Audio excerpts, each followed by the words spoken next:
Good morning students, welcome back to Ratmada Vidya Vihar online class. Today we are going to start our Marigold workbook solution lesson 1 unit 1. Okay, poem का workbook solution इसके पहले वाले lecture में session में करवा दिया है. Now we are going to start today wonderful waste. Answer the following. Question number 1 है answer the following. Number 1 question is what were the preparation in the palace fort. Palace में कौन सी preparation की मतलब कौन सी तैयारियां की जा रही थी. And answer the preparation in the palace for the grand dinner. किसके लिए थी प्रिपरेशंस? तो ग्रैंड डिनर के लिए. Number 2 why did the maharaja go into the kitchen in the afternoon. The maharaja went into the kitchen to survey the dishes that had been prepared for the feast. Means जो feast के लिए सब लोगों को बुलाया हुआ था उसके लिए जो खाना बनाया जा रहा था किचन में, तो उसका सर्वे करने के लिए महाराजा किचन में गए. सर्वे करना पड़ता है ना, क्या खाना बना, कितनी तैयारी हुई, वो सब देखने के लिए. Now number 3 question is what did the maharaja see in the kitchen. The maharaja saw the basket of vegetable scraps. Scraps यानी उनके जो छिलके और जो कचरा होता है निकाल के रख देते हैं, तो उसकी जो बास्केट थी वो देखी उसने. What had the cook planned to do with the vegetable scraps. अब वो जो कुक था उसने क्या प्लान किया था वेजिटेबल स्क्रैप्स के लिए. The cook had plan to throw them away. क्या प्लान किया था? कुछ भी नहीं, उसको फेंकने का ही प्लान था. Question number 5 what did maharaja order the cook to do the vegetable scraps. The maharaja order the cook to find way to use vegetable scraps. Means उसको क्या बोला कि जो वेजिटेबल स्क्रैप्स है उसका कोई तरीका ढूंढो यूज़ करने का, फेंकना नहीं है उसको. Now number 6 question is what did the cook do with the vegetable scraps. अब महाराजा ने ऑर्डर दिया, उसके बाद वो कुक ने क्या किया उसका. The cook washed and cook the vegetable scraps and made a new dish. Wash किया, उसको कुक किया और उसमें से एक न्यू डिश बनाई. Number 7 what did the cook name the new dish. The cook named the new dish Avial. Avial new dish को नाम दिया है. Now question number 2 is write the correct option. Number 1 question is the Maharaja went into the kitchen to. Maharaja kitchen में क्यों गए? D is the correct one. Survey the dishes made for the feast. Feast के लिए जो dishes बन रही थी उसका सर्वे करने के लिए वहाँ पर महाराजा गए थे. Number 2 the maharaja saw a basket of. कौन सी बास्केट देखी? तो A is the correct one, vegetable scraps. A correct answer. Number 3 the cook had plan to. Cook ने क्या प्लान किया था? Throw away the vegetable scraps. C correct one answer, throw away the vegetable scraps. Vegetable के जो scraps हैं उनको फेंक देने का प्लान था. Now question number 4 on the next page. Next page पे क्या है? The maharaja order the cook to. क्या ऑर्डर किया? Throw away the vegetable scraps, find a way to use the vegetable scraps, give the vegetable scraps to the poor, serve the vegetable scraps to the guest. अब क्या उसको order किया? B correct answer, find a way to use the vegetable scraps. Vegetable scraps को use करने का कोई तरीका ढूंढो. Number 5 the cook prepared new dish called. Cook ने जो नई डिश बनाई उसका क्या नेम रखा? तो AVL.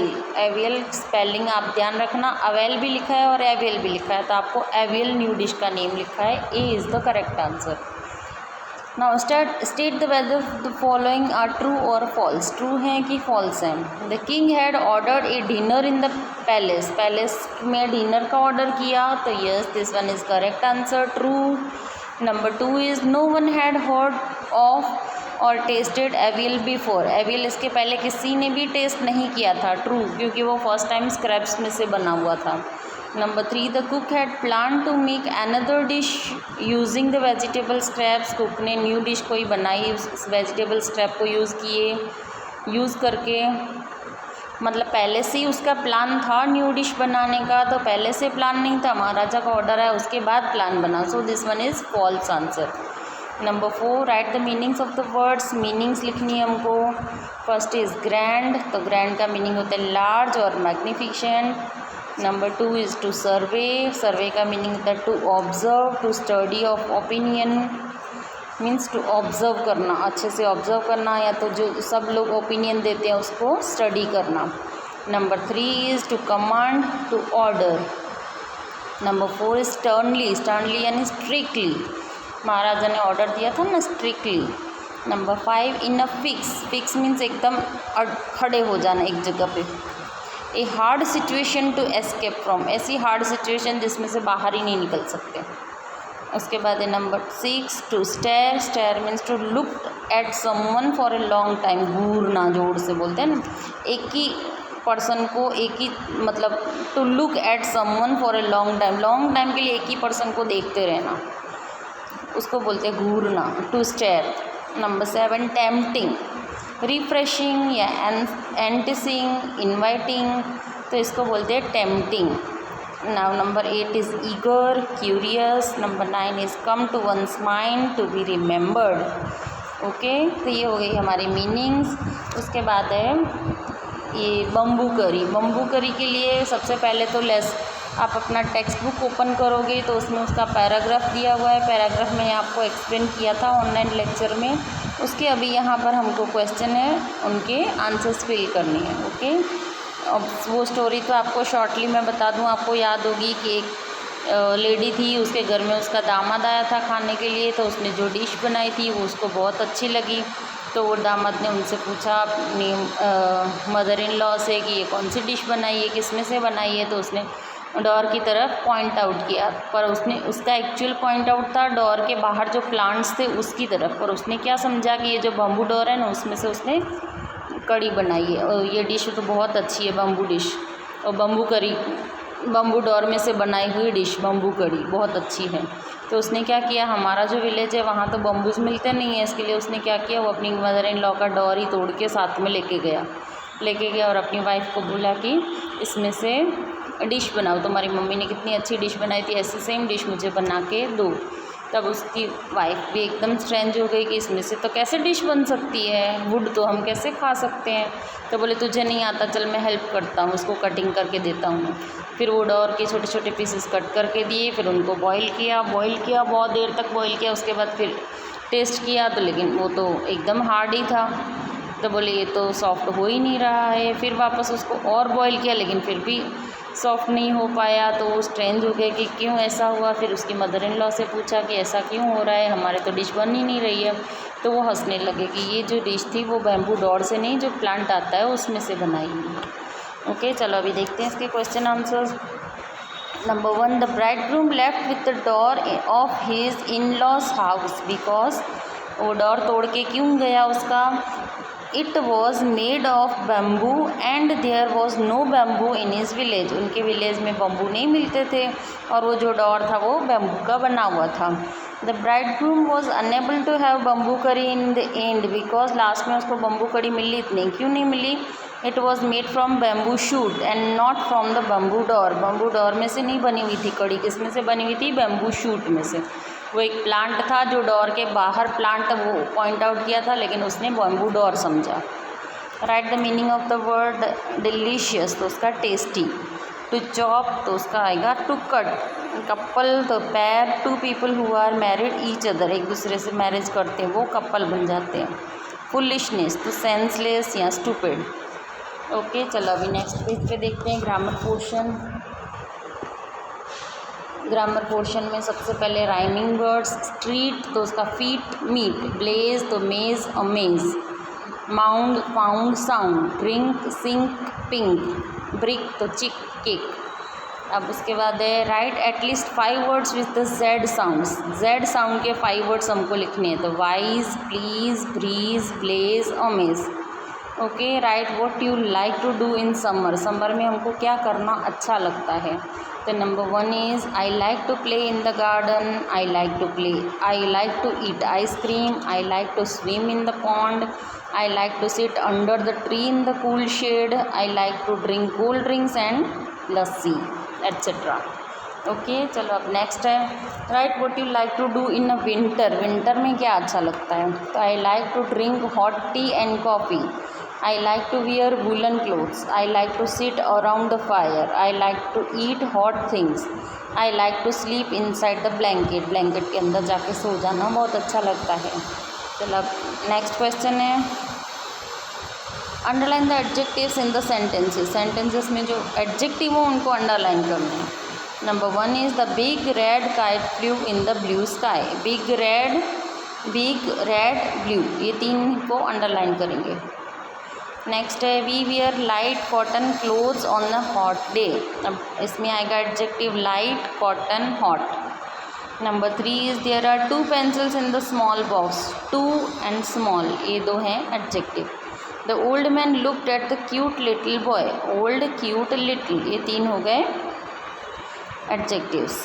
There are many children who are poor but honest. Poor and honest and many, ये 3 हो गए adjectives. Please give me that blue dress with a lovely bow. Lovely and blue, these both are adjectives. Okay, चलो अभी next page पे भी the fat old man ran after the thin thief. Fat, old and thin, these 3 are adjectives. There are 3 red roses in the blue vase. 3 red, blue, 3 are adjectives. There were many young people in the new hall. Many, young, new, these 3 are adjectives. The beautiful princess wore a pink gown. Beautiful and pink, these both are adjectives. Okay, now question number 6, fill in the blanks with appropriate adjectives. Adjectives से हमको blanks fill करनी है। अब वो adjective suitable होना चाहिए। Now number 1 is this is a short rope, give me a dash one। अब short का opposite आएगा tall। Ankit is a dash boy, तो clever boy। intelligent भी लिख सकते हैं हम। The peacock is a beautiful bird। English is very dash, I do not understand it, तो difficult। understand नहीं होती इसलिए यहाँ पे difficult। ice cream is sweet। The elephant has dash legs, तो 4। Do you like hot coffee or dash coffee, तो cold।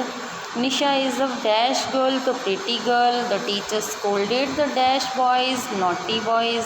Can you help this dash man, blind man। Okay, now question number 7 is make sentences using the given homonyms। homonyms किसको बोलते हैं? सबसे पहले तो homonyms बोलते हैं कि जो दो वर्ड जिनकी स्पेलिंग सेम होती है पर उनकी मीनिंग डिफरेंट होती है। सेम स्पेलिंग में डिफरेंट मीनिंग। ओके, चलो, साउंड सेम होता है, स्पेलिंग सेम होती है, लेकिन मीनिंग उसकी सेंटेंस के हिसाब से डिफरेंट हो जाती है, उसको बोलते हैं होमोनिम्स। नाउ एग्जांपल दिया हुआ है well. The lion jumped into the well. Well यानी कुआं, कुएं में जंप मारा। Deepak is not feeling well today. उसको अच्छा नहीं लग रहा है, तबीयत ठीक नहीं है, तो well, not well. Now we are writing sentences. Number 1 watch. Rohan watches TV regularly. यहाँ पे वॉच वर्ब है, टीवी देख रहा है। And now second sentence is my watch has broken. Watch, यहाँ पे वॉच, रिस्ट वॉच जो हम पहनते हैं, वो noun. Bear, the tree wouldn't bear fruits. ये ट्री है, वो फ्रूट्स नहीं देता है, यहाँ पे वर्ब है bear. Bear is not a wild animal. यहाँ पे बियर एक एनिमल का नेम है। Now number 3 address. Write your address at the top of the page. अपनी घर की एड्रेस लिखते हैं ना। दूसरा है verb. John address is the slab nurse. Slab nurse की तरफ एड्रेस यानी पॉइंट आउट करना, ध्यान खींचना। Number 4 fine. He did a fine job. इसमें फाइन यानी अच्छा काम किया। He paid a fine for rash driving. Paid a fine यानी उसको पनिशमेंट मिली, उसको फाइन भरना पड़ा, दंड भरना पड़ा, फाइन उसको बोलते हैं। Now number 5 iron. She irons her clothes carefully. अपने क्लोथ्स को आयरन केयरफुली करते हैं, जैसे जल ना जाए कपड़े। और दूसरे में आयरन जो है वो नाउन है। Iron is a useful metal. Metal है ना, जिसमें से आयरन में से गेट बनते हैं, बड़े बड़े से लोहा, उसको आयरन बोलते हैं। Now number 6 can. Empty can must be thrown in dustbin. Empty cans यानी जिसमें से हम ड्रिंक ख़त्म करते हैं और जो कैन्स बचते हैं एम्प्टी, वो एक वेस्ट होता है, उसको हम थ्रो कर देते हैं डस्टबिन में। We can do our duties diligently. तो हम, ये वर्ब है can, helping verb. Now next है just, Reena has just come home. इसका जस्ट का मीनिंग एक ही होता है, दो नहीं होते, इसके लिए सेकंड सेंटेंसेस मैंने आपको यहाँ पे नहीं बताया है। नाउ नेक्स्ट है 8 number bank, you should deposit your cheque in bank. अपना चेक डिपॉजिट करते हैं जो बैंक में, उसको चेक बोलते हैं, बैंक बोलते हैं, बैंक में डिपॉजिट करने जाते हैं। और दूसरा है Neha set on the bank of the river, river का जो किनारा होता है उसको बैंक बोलते हैं। अब नेक्स्ट है the sound of fly, the sound of fly is हुम। फ्लाइज का जो साउंड होता है वो हुम होता है। The birds fly in the sky, और दूसरा जो फ्लाई है वो है वर्ब, बर्ड्स फ्लाई करते हैं। Now 10 number is book, they book their tickets of show, show की टिकट्स बुक करते हैं, उसको बुक ये वर्ब होता है। और please give me a book of stories, stories की बुक, जो बुक अभी आपके हाथ में है वो बुक। तो बुक की भी 2 मीनिंग्स होते हैं। ओके, चलो इसके बाद है कॉम्पो, जो हमको मैंने बोला था आपको कॉम्पो नोटबुक में लिखना है। यहाँ पे मैंने अलग से इसमें पेज अटैच किया हुआ है, मैं आपको बता रही हूँ। अब इसमें क्या है, my favourite season, my favourite season का मैंने PDF भी आपको सेंड किया हुआ है, और यहाँ पे मैंने पूरा कॉम्पो आपको बताया हुआ है। ओके, माय फेवरेट सीज़न, तो my favourite season is summer, because we get long vacation in this season।